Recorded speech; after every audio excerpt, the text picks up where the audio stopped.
दोस्तों आज मैं एक्सप्लेन करने वाला हूँ 2022 में आई एक horror thriller and crime movie जिसका नाम है नो एग्जिट। और इस मूवी को IMDb पर रेटिंग मिली 6.1 आउट ऑफ 10। इस मूवी के सीन इतने ज्यादा डरावने हैं कि आप लोगों का दिल दहल जाएगा। मूवी की कहानी एक ड्रग एडिक्टेड लड़की की है जो अपनी जान पर खेल करके एक छोटी सी बच्ची की जान बचाती है। कहानी की शुरुआत में हम अमेरिका के एक हॉस्पिटल को देखते हैं जहाँ पर हम एक लड़की को देखते हैं जिसका नाम डार्वी होता है और ये एक ड्रग एडिक्टेड लड़की होती है और यहाँ पर डार्वी का इलाज चल रहा होता है। इसके बाद हम देखते हैं कि डार्वी और बाकी के पेशेंट के साथ में डॉक्टर ग्रुप डिस्कशन कर रहे होते हैं क्योंकि हर हफ्ते यहाँ पर ग्रुप डिस्कशन होता है जिससे कि इन पेशेंट के बारे में पता लगाया जा सके कि ये कितने ठीक हो चुके हैं। तभी यहाँ पर हॉस्पिटल का एक आदमी आता है और वो डार्वी से कहता है कि उसके लिए कॉल है। इसके बाद में डार्वी कॉल पर जाती है। तब हम देखते हैं कि डार्वी को जिस आदमी ने कॉल किया होता है वो डार्वी का पड़ोसी होता है। डार्वी का पड़ोसी बताता है कि उसकी माँ का एक्सीडेंट हो गया है। साथ ही साथ डार्वी का पड़ोसी बताता है कि उसकी माँ को लेकर के उसकी छोटी बहन हॉस्पिटल में गई है, इसलिए तुम अपनी बहन से बात कर लेना। साथ ही साथ में डार्वी का पड़ोसी उसे हॉस्पिटल का नंबर भी दे देता है। जिसके बाद में डार्वी एक पल की देरी किए बिना ही अपने माँ को कॉल करने लगती है, लेकिन इस हॉस्पिटल के लोग उसे रोकने लगते हैं क्योंकि यहाँ से आउटगोइंग करने की मना होती है क्योंकि वो एक पेशेंट है। जिस पर डार्वी अपने डॉक्टर से कहती है कि उसकी माँ का एक्सीडेंट हो गया है इसलिए उसे कॉल करनी है, लेकिन डॉक्टर उसकी बात को झूठ मानते हैं क्योंकि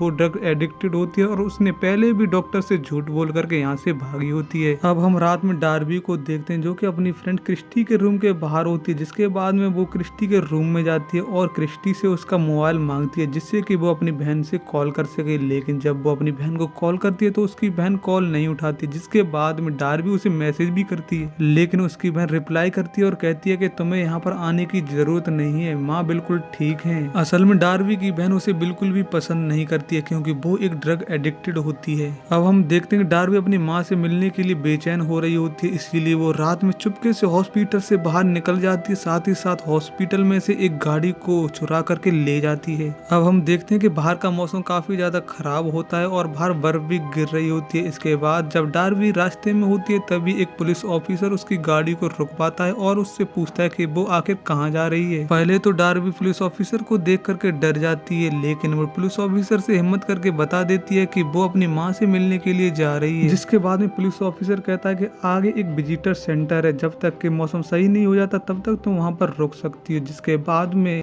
पुलिस ऑफिसर चला जाता है और डार्वी उस विजिटर सेंटर में पहुंच जाती है जहां पर पहले से 4 लोग और होते हैं। वहां पर एक बूढ़े कपल भी होते हैं जिनमें से ईड होता है और ईड की वाइफ सेडी होती है। वहां पर 2 अननोन आदमी भी होते हैं जिनका नाम लार्स और एस होता है। इसके बाद विजिटर सेंटर में डार्वी कॉफी पीती है और उसके थोड़ी देर बाद वो फिर से अपनी बहन को कॉल करने की कोशिश करती है, लेकिन नेटवर्क नहीं होता है। इसके लिए वो सेंटर से बाहर जाती है और नेटवर्क ढूंढने की कोशिश करती है, लेकिन तभी डार्वी को कुछ आवाज आती है जो कि पास ही में खड़ी गाड़ी से आ रही होती है। जिसके बाद में डार्वी गाड़ी को चेक करती है तो देखती है वहां पर एक छोटी सी बच्ची है जिसे किसी ने किडनैप करके रखा होता है। साथ ही साथ उस बच्ची के मुंह और पैरों हाथों को बांध दिया होता है। ये देख करके डार्वी डरने लगती है और साथ ही साथ में घबराने लगती है, लेकिन डार्वी इतना तो समझ जाती है इस बच्ची को उन 4 में से ही किसी ने किडनैप किया है। इसके बाद डार्वी गाड़ी को खोलने की कोशिश करती है, लेकिन गाड़ी पूरी तरह से लॉक होती है। जिसके बाद में डार्वी उस गाड़ी की नंबर प्लेट का फोटो खींच लेती है और 911 पर उसे सेंड कर देती है, लेकिन नेटवर्क नहीं होता है। जिसके बाद में डार्वी अपने आप को किसी तरह से शांत करती है और फिर से विजिटर सेंटर में आ जाती है। जिसके बाद में सभी टाइम पास करने के लिए कार्ड्स को खेलने लगते हैं। इसी बीच में डार्वी कार्ड्स को खेलते समय सभी से क्वेश्चन करती है कि वो आखिर कहाँ से और क्या करते हैं, जिससे कि वो पता कर सके कि इनमें से किडनैपर कौन है। जिसके बाद में ईड बताता है कि वो एक रिटायर्ड सोल्जर है और उसकी वाइफ सेडी एक नर्स है, लेकिन लार्स और एस ज्यादा कोई खास चीज नहीं बताते हैं। जिसके बाद में डार्वी टॉयलेट करने का बहाना बनाती है और वो यहाँ के स्टोर रूम में पहुंच जाती है जहाँ पर उसे एक शार्प लोहे की चीज मिल जाती है। जिसके बाद में डार्वी विजिटर सेंटर के पीछे के रास्ते से छुपते हुए फिर से गाड़ी तक पहुंच जाती है और गाड़ी को खोल लेती है। साथ ही साथ उस लड़की को आजाद करने की कोशिश करती है, लेकिन तभी हम देखते हैं कि लार्स इस गाड़ी का मालिक होता है, इसीलिए वो यहाँ पर आ रहा होता है और यही किडनैपर होता है। लार्स को देखते ही डार्वी डर जाती है और वो तुरंत ही छिप जाती है। जिसके बाद में लार्स आता है और हमें पता चलता है है कि इस लड़की का नाम जे है। जिसके बाद में लार्स जे से कहता है कि हम तुम्हारे अंकल के घर थोड़ी देर में ही पहुंच जाएंगे। असल में इसी बहाने से लार्स ने जे को किडनैप किया होता है। तभी लार्स कहता है तुम्हें भूख लग रही होगी, इसलिए मैं तुम्हारे लिए खाना लेकर के आता हूँ, और वो चला जाता है। इसके बाद में डार्बी जे से कहती है कि मैं तुम्हें छुड़ाने के लिए दोबारा से आऊंगी, क्योंकि लार्स खाना लेकर के आ रहा होता है। इसके बाद में डार्बी यहाँ से चली जाती है। तभी लार्स जैसे ही गाड़ी के पास आता है तो वो धरती पर फुटप्रिंट को देख लेता है, जिससे वो समझ जाता है किसी को तो जे के बारे में पता चल गया है। इसके बाद हम डार्बी को देखते हैं जो कि बाथरूम में बैठी हुई होती है और काफी ज्यादा घबराई हुई होती है। तभी यहाँ पर एस आ जाता है, जिसके बाद में डार्बी अपनी घबराहट के चक्कर में एस को सब कुछ बता देती है। वो बता देती है कि लार्स ने जे को किडनैप किया है, वो एक किडनैपर है, और ये डार्बी की सबसे बड़ी गलती हो सकती है, कि वो कहते हैं ना कि किसी अनजान आदमी पर विश्वास नहीं करना चाहिए। इसके बाद में एस डार्बी से कहता है तुम जे को छुड़वाने के लिए जाओ, मैं तब तक लार्स को देख लूंगा। जिसके बाद में डार्बी जे को छुड़वाने के लिए चली जाती है। अब हम देखते हैं जैसे ही डार्बी जे के मुंह में से पट्टी हटाती है तब जे बताती है कि वो दोनों आदमी कहाँ हैं, जिसका मतलब किडनैपर एक नहीं दो हैं। जिसके बाद में डार्बी देखती है कि एस और लार्स दोनों ही किडनैपर होते हैं और वो गाड़ी की तरफ ही आ रहे होते हैं। जिसके बाद में डार्बी बहुत ही ज्यादा डर जाती है और वो छुपते हुए फिर से विजिटर सेंटर में पहुंच जाती है। लेकिन वहां पर एस आ जाता है और वो डार्बी पर गन पॉइंट कर देता है और उसे डराने की कोशिश करने लगता है। इसके बाद में एस कहता है कि वो सब ये पैसे के लिए कर रहा है, क्योंकि जे के पेरेंट्स बहुत ही ज्यादा अमीर हैं, हमें जैसे ही जे के पेरेंट्स से पैसे मिल जाएंगे तो हम जे को छोड़ देंगे। इसके बाद में एस कहता है कि अगर तुमने किसी को भी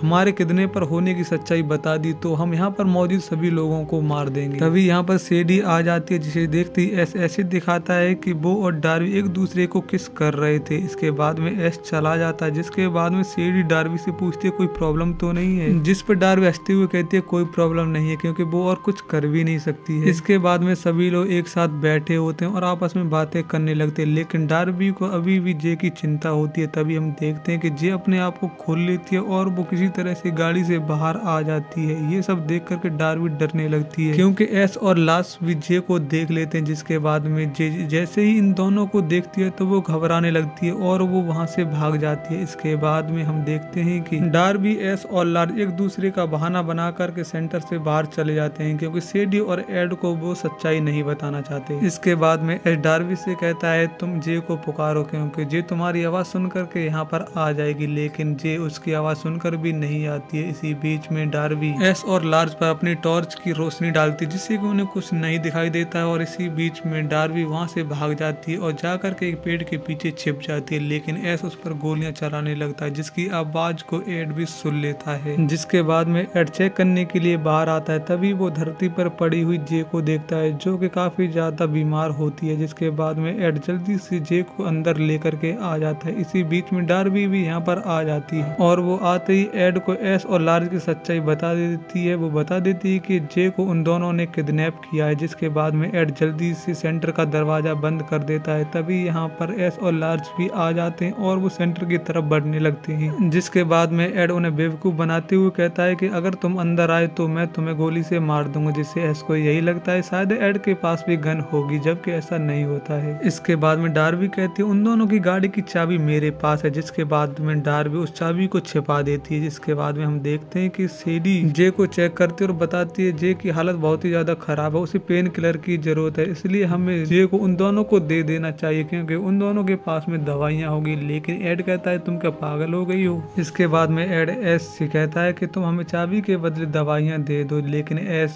ऐसा नहीं करता है। वो अपनी गाड़ी से एक डीजल की कैन को लेकर के आ जाता है और इस विजिटर सेंटर को जलाने की धमकी देने लगता है। तभी जे को होश आ जाता है और वो जैसे ही सीडी को देखती है तो वो ऐसा बिहेव करती है जैसे वो सीडी को पहले से जानती हो। अब हमें सीडी की असलियत पता चलती है। असल में सीडी जे की बेबी सीटर होती है और उसका भी इस किडनैपिंग में हाथ होता है और वो ये सब पैसों के लिए कर रही होती है। ये सुनते ही एड को बहुत ही ज्यादा गुस्सा आता है। इसी बीच में सीडी एस को बता देती है कि एड के पास कोई गन नहीं है। साथ ही साथ वो विजिटर सेंटर का दरवाजा भी खोल देती है। जिसके बाद में एस और लार्स यहाँ पर आ जाते हैं और वो एड और डार्बी पर गन तान देते हैं। जिसके बाद में एस एड से पूछता है कि गाड़ी की चाबी कहाँ, जिस पर एड कहता है उसे नहीं पता, क्योंकि गाड़ी की चाबी डार्बी ने छुपाई है। जिसके बाद में एस गुस्से में आ जाता है और वो एड को मार देता है। साथ ही साथ वो सेडी को भी मार देता है, क्योंकि अब उन्हें सेडी की कोई जरूरत नहीं होती है। इसके बाद में एस डार्बी से चाबी के बारे में पूछता है, लेकिन डार्बी उसे कुछ नहीं बताती। जाती है, जिस पर गुस्से में आकर के